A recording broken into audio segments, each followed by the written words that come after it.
Pemirsa, sinyal akan adanya perombakan Kabinet Jilid 2 oleh pemerintahan Jokowi JK terus menguat. Pertemuan rapat tertutup elit KIH di rumah Ketua Umum PDI Perjuangan Selasa sore dan pertemuan Ketua Umum PAN Zulkifli Hasan dengan Presiden Joko Widodo di Istana semakin menjadi isyarat jelas. Rabu 12 Agustus 2015, Presiden Joko Widodo akhirnya melakukan perombakan Kabinet Jilid 1 di Istana Negara Jakarta. 6 wajah baru menduduki posisi menteri dan 3 diantaranya menjabat sebagai menteri koordinator. Sementara 2 menteri lain yang santer disebut akan diganti yakni Menteri SDM Sudirman Said dan Menteri BUMN Rini Sumarno masih duduk di posisi semula. Usai perombakan Kabinet Jilid 1, wacana pemerintah bakal melakukan perombakan Kabinet Jilid 2 masih terus menggelinding. Sinyalemen bakal adanya perombakan kabinet kedua makin kuat saat Menteri PPN, Kepala Bappenas Sofyan Djalil mengaku mendengar akan adanya isu reshuffle kabinet Jokowi JK. Saya dengar memang, nah, tapi belum tahu sama sekali. Itu kan hak Presiden. Merapatnya Partai Amanat Nasional mendukung pemerintah dan beberapa kali Ketua Umum PAN Zulkifli Hasan bertandang ke istana semakin mempertegas publik bakal adanya perombakan kabinet Jilid 2. Apalagi PAN juga mengaku sudah menyiapkan nama kader terbaiknya jika diminta Presiden Joko Widodo untuk masuk dalam kabinet. Sejalan semakin menguatnya wacana perombakan kabinet Jilid 2 di kediamannya Ketua Umum PDI Perjuangan Megawati Soekarno Putri, di Jalan Teuku Umar juga berlangsung pertemuan tertutup yang dihadiri elit KIH kecuali Ketua Umum Nasdem Surya Paloh yang hanya mengirim perwakilan. Siapa yang hadir di dalam? Ya, hadir tadi Bapak Ibu Megawati Soekarno Putri, tentu saja beliau sebagai tuan rumah, Bapak Wiranto, kemudian Pak Romi, kemudian Pak Victor dari Nasdem, dan Pak Muhaimin Iskandar. Persoalan reshuffle sejak dulu sikap kita kan kita serahkan sepenuhnya kepada Presiden. Presiden akan mengambil keputusan yang terbaik. Menurut hasil survei kelompok diskusi dan kajian opini publik Indonesia Kedai Kopi yang dirilis Senin kemarin, menunjukkan 55,8% responden ingin adanya perombakan Kabinet Jilid 2 dengan porsi memperbanyak kalangan profesional dan swasta duduk di posisi menteri. Namun beberapa responden dengan tegas mengatakan ada beberapa menteri yang berpotensi untuk diganti, yakni Menteri BUMN Rini Sumarno sebanyak 11,3 responden, lalu Menteri Kehutanan dan Lingkungan Hidup Siti Nurbaya sebanyak 10,3%. Ada pula nama Menpora Imam Nahrawi sebanyak 5,5% dan Menteri ESDM Sudirman Said dengan jumlah responden 5,3%. Publik pun terus menantikan apakah perombakan kabinet jilid kedua benar-benar akan direalisasikan Presiden Joko Widodo dalam waktu dekat. Tim Liputan, Berita 1. Iya, pemirsa, kita lanjutkan perbincangan. Saya kembali lagi ke Mas Viva Yoga. Mas Viva Yoga, meskipun tadi Anda sempat menolak ada nama-nama yang sudah disiapkan, tetapi memang ada beredar nama-nama Didik Rahbini, Asman Abnur, Taufik Kurniawan, kemudian Hanafi Rais, dan Edi Suparno. Nah, kalau nama-nama ini kemudian yang beredar, apakah memang sudah ada sinyal posisi apa yang ditawarkan untuk PAN? Ada satu nama yang kurang, nama Mbak Tasya nggak masuk di situ ya. Saya bukan kader PAN tapi Pak. Jadi menurut Ketua Umum itu tidak. Ya. Jadi sementara ini kalau soal nama-nama itu kami menunggu respon dari Presiden. Tetapi itu menurut saya tidak utamalah. Yang penting sekarang ini bagaimana PAN bergabung dengan pemerintah dan bisa bersama-sama dengan pemerintah untuk membangun pemerintahan yang sehat, kuat, yang efektif, yang efisien, dan pemerintahan yang mensejahterakan rakyat. Gitu. Oke, kalaupun nanti misalnya memang ditawarkan, Mas Viva, PAN sendiri inginnya seperti apa? Memang ditunjuk kadernya kemudian PAN yang akan memilih siapa, atau memang dibiarkan saja Jokowi memilih siapa yang ada di PAN kemudian untuk posisi apa? Seperti apa nanti akan mekanismenya? Ya, PAN tidak ingin apa-apa, semuanya dikembalikan kepada mekanisme dan prosedur sesuai dengan konstitusi, bahwa seluruh kewenangan, otoritas, prerogatif itu ada di tangan Presiden, karena dalam sistem pemerintahan presidensial itu Presiden sebagai kepala negara dan kepala pemerintahan yang dibantu oleh menteri-menterinya sebagai pembantu Presiden. Terus yang kedua, saya rasa kalau soal kapan tanggalnya, ada apa tidak, kemudian komposisinya berapa jumlahnya dan posisinya ada di mana, PAN tidak masuk pada wilayah itu karena PAN menghormati segala keputusan Presiden sesuai dengan konstitusi. Oke, benar-benar pasrah artinya ya Mas Viva, terserah mau pilih yang mana begitu ya?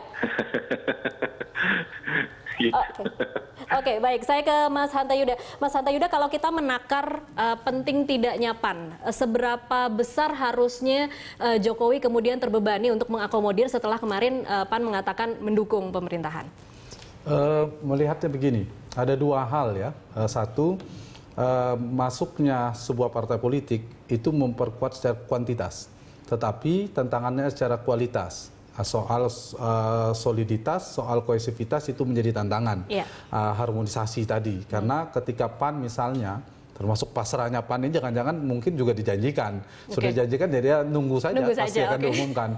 Misalnya PAN masuk dengan 2 menteri, satu misalnya ketua atau kepala Komite Ekonomi Nasional misalnya. Nah, yang satu itu mungkin tidak begitu mengganggu harmonisasi di internal. Kabinet. Tapi di koalisi maksud saya, mengganggu koalisi. Tapi kalau masuk 2 menteri ini misalnya menggusur katakanlah Nasdem, nah itu akan menjadi problem internal lagi di koalisi Indonesia Hebat. Itu yang menjadi tantangan. Nah, hal yang paling aman diambil presiden adalah mengganti dari non partai. Dan itu mengganggu tanda petik ya citra presiden secara publik karena dianggap terlalu banyak mengakomodir partai, sementara dari non partai selalu menjadi diganti. Misalnya terakhir Pak Andre Nop Caniago dan sebagainya tidak punya pijakan politik, yang paling mudah diganti kan itu. Sehingga orang mencurigai ini tidak berbasis kinerja, ini lebih cari posisi aman dan seterusnya. Itu satu hal. Yang kedua, masuknya PAN kalau secara kuantitas jelas menambah dengan 47-48 kursi ya, Mas Viva juga bisa koreksi, itu tetap membantu. Kenapa? Dua sekaligus memperkuat posisi presiden, tetapi yang paling penting adalah memperlemah koalisi merah putih. Karena dengan keluarnya, meskipun dengan bahasa berbagai macam, ya artinya kan keluar dari KMP. Dan saya termasuk orang yang sering mengatakan sejak presiden dilantik yang akan bergabung kepada pemerintah paling potensial ada Partai Amanat Nasional. Buka lagi videonya. Meskipun ketika diskusi kader PAN mengatakan nggak mungkin, kita kan wapresnya, tidak mungkin. Tapi saya bilang dalam politik tidak mungkin. Kita tunggu saja nanti. Tapi bukan Mas Viva Yoga, jauh lebih realistis. Nah, kemudian dengan begini maka membacanya juga tadi dari perspektif KMP melemah. Itu kan menguntungkan presiden. Yang kedua, apakah kemudian kenapa PAN tidak masuk ke KIH? Itu juga menurut saya pilihan. Pasti ada dinamika, diskusi, komunikasi dengan presiden. Justru tidak perlu masuk ke KIH. Justru Mas PAN ini adalah untuk mengimbangi KIH. Jadi melihat peta koalisi Pak Jokowi JK hari ini tidak bisa seperti Pak SBY sering saya katakan bipolar, 2 kekuatan di dalam dan di luar. Kalau Pak SBY memegang langsung koalisi, kendali langsung di Pak SBY, yang di luar ya di luar, yang dalam. Meskipun ada dinamika. Kalau sekarang tidak, justru kadang kan dalam dinamika ini saya berdasarkan data setahun terakhir presiden kadang cukup tanda petik gaduh dengan koalisi Indonesia Hebat sendiri.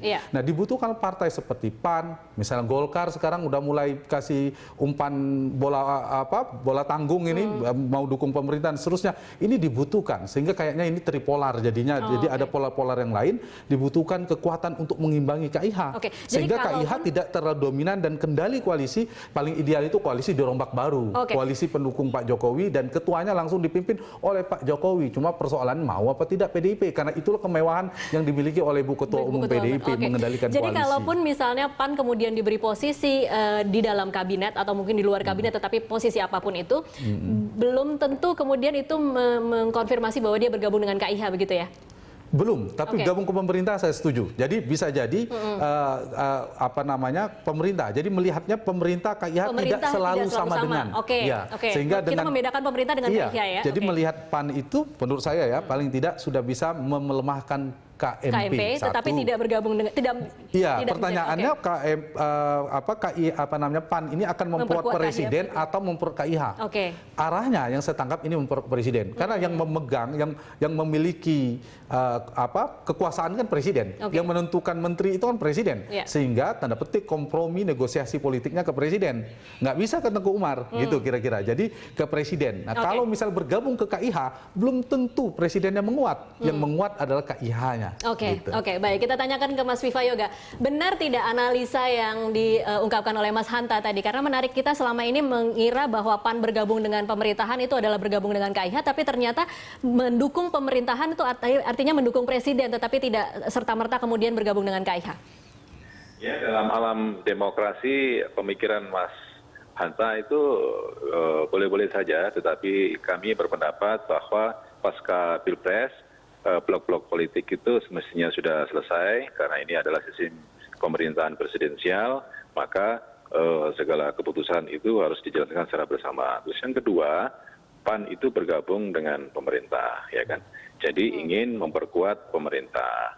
Dalam rangka itu, maka segala daya upaya, baik secara politik, secara moral, kita akan berupaya keras agar pemerintahan ini bisa berjalan dengan efektif, bisa berjalan dengan baik, dan memiliki kinerja yang lebih maksimal lagi.